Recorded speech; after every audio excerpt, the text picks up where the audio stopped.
Senior صحافی اور تجزیہ کار جاوید چودھری کے مطابق عمران خان کو وزیراعظم بنانے کی پہلی کوشش جنرل احمد شجاع پاشا نے 2011 میں کی۔ اس وقت وفاق میں پاکستان پیپلز پارٹی اور پنجاب میں نون لیگ کی حکومت تھی۔ میاں شہباز شریف پنجاب میں اچھا پرفارم کر رہے تھے، فوج ان سے مطمئن تھی، لیکن جنرل پاشا میاں نواز شریف اور حمزہ شہباز کو پسند نہیں کرتے تھے۔ انہوں نے میرے ساتھ ایک ملاقات میں تسلیم کیا۔ میں کبھی نواز شریف سے نہیں ملا، مجھے شہباز شریف نے 2-3 مرتبہ ملاقات کے لیے زور دیا، لیکن میں نے معذرت کر لی۔ ان کا دعویٰ تھا حمزہ شہباز اس زمانے میں دن دگنی اور رات چگنی ترقی کر رہے تھے۔ ہمارے پاس ان کی کرپشن کی باقاعدہ رپورٹس تھی۔ دوسری طرف پیپلز پارٹی وفاق کو نہیں سنبھال پا رہی تھی۔ 18ویں ترمیم نے فیڈرل کو کمزور کر دیا تھا، فوج اسے اپنے خلاف سازش سمجھتی تھی۔ لوڈ شیڈنگ اور دہشت گردی بھی عروج پر تھی۔ روزانہ خودکش دھماکہ ہوتا اور یہ 10-20 جانیں لے جاتا۔ ان حالات میں جنرل پاشا نے ایک دن army chief general Ashfaq Parvez Kayani سے کہا، ہم سب سے ملتے ہیں لیکن ہم کبھی عمران خان سے نہیں ملے۔ میرا خیال ہے ہمیں سے بھی ملنا چاہیے۔ یوں جنرل کیانی کی اجازت سے جنرل پاشا کی عمران خان سے زمان پارک میں پہلی ملاقات ہوئی۔ یہ ملاقات اچھی نہیں رہی۔ دوسری ملاقات بنی گالہ میں ہوئی اور اس کے بعد عمران خان کی سیاسی پرورش شروع ہو گئی۔ فوج نے انہیں 3 کوآرڈینیٹرز دیے۔ ان کوآرڈینیٹرز میں سے 2 آج بھی عمران خان کے ساتھ ہیں۔ فوج کی سپورٹ سے عمران خان کے جلسوں میں جان آ گئی، ان کی کوریج بھی شروع ہو گئی۔ یوں عمران خان کا پروفائل سپورٹس مین اور کینسر ہسپتال سے سیاستدان میں تبدیل ہونے لگا۔ جنرل پاشا کے بعد جنرل ظہیر الاسلام عباسی DGISI بنے۔ ان کی درخواست پر ملک کے ایک بڑے بزنس ٹائکون نے 2013 کے الیکشن سے قبل عمران خان کو 1.5 ارب روپے دیے۔ میاں نواز شریف اس وقت دبئی میں تھے۔ بزنس ٹائکون رقم دینے کے بعد دبئی گیا اور میاں صاحب کو بتا دیا، میں نے یہ رقم کس کی ہدایت پر کس کے ذریعے عمران خان کو دی تھی۔ میں نے 2016 میں تصدیق کے لیے حسین نواز سے رابطہ کیا تو انہوں نے نہ صرف تصدیق کی بلکہ یہ بھی بتایا یہ بات صرف میرے سامنے ہوئی تھی۔ بہرحال قصہ مختصر 2013 کے الیکشن ہوئے۔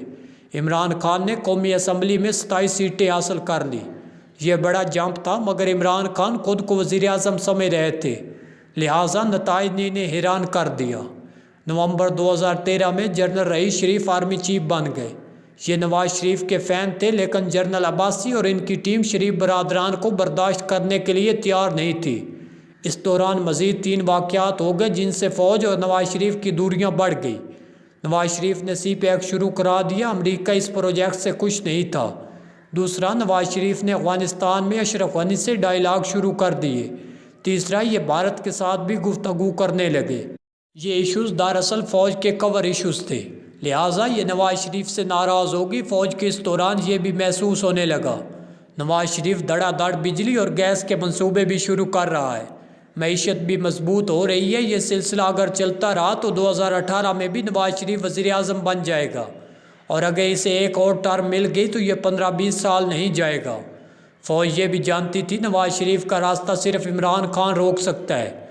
میں آپ کو یہاں یہ بھی بتاتا چلوں، عمران خان نے اس وقت تک اپنی شکست مان لی تھی اور یہ KPK میں اپنی حکومت سے مطمئن تھا۔ یہ پارٹی کو ری آرگنائز کر کے 2018 کے الیکشنز کی تیاری کر رہا تھا، مگر جنرل عباسی نے خان کو تیار کیا، اسے اٹھا کر سڑکوں پر بٹھا دیا۔ یہ حکومت کے سامنے سپیڈ بریکر بن گیا۔ اس نے پھر نواز شریف اور ملک دونوں کو چلنے نہیں دیا۔ جنرل رئیس شریف شروع میں نواز ہٹاؤ پلان کے خلاف تھے، لیکن جوں جوں ان کی ریٹائرمنٹ کا وقت قریب آنے لگا یہ بھی عمران خان کو سپورٹ کرنے لگے۔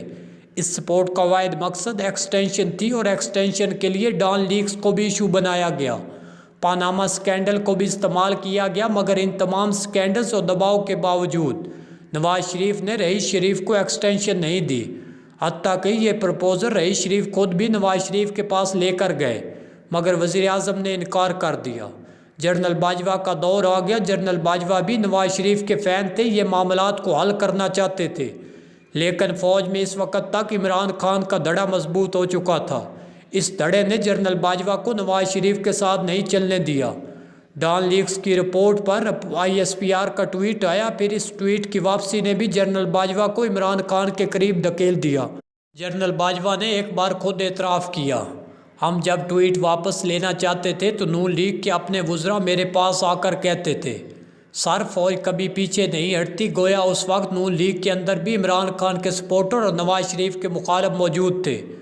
بہرحال جنرل باجوہ کو آئی ایس پی آر کے ایک سابق ڈی جی نے عمران خان سے ملاقات کے لیے راضی کیا اور یوں دونوں کی پہلی ملاقات ہوگی۔ نواز شریف اس وقت تک پاناما کیس میں ڈسکوالیفائی ہو چکے تھے۔ سپریم کورٹ میں عمران خان کے خلاف بنی گالہ اور منی لانڈرنگ کیس چل رہا تھا۔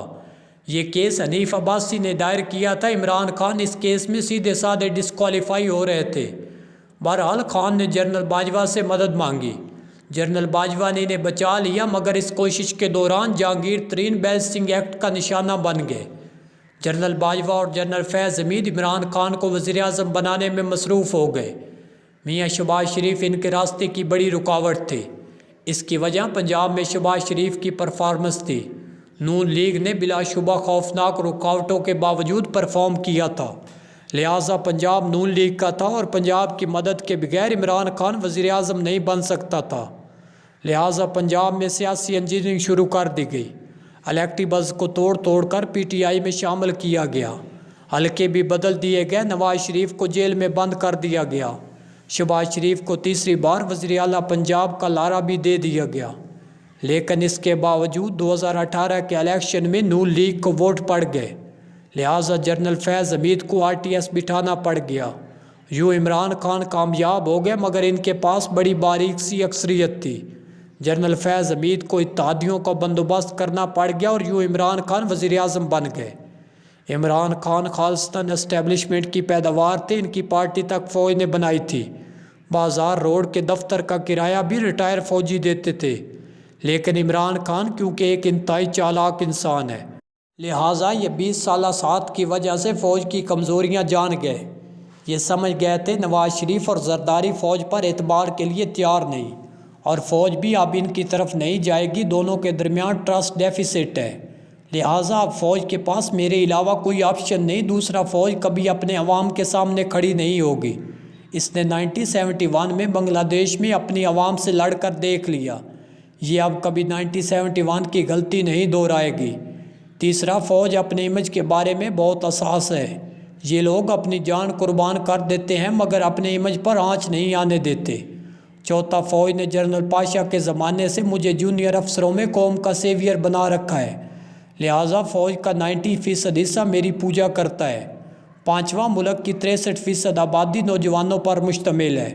سوشل میڈیا ان کی خوراک ہے۔ نوجوان ملک کی تاریخ سے واقف نہیں، لہٰذا آپ انہیں جس سائٹ پر چاہیں لے جائیں۔ اور چھٹا، ملک کی 52% آبادی خواتین پر مشتمل ہے، اور میں 80 سال کی نانی دادی سے لے کر 14 سال کی پوتی نواسی تک ان سب کا ہیرو ہوں، اور یہ خواتین، یہ نوجوان میری اصل طاقت ہے۔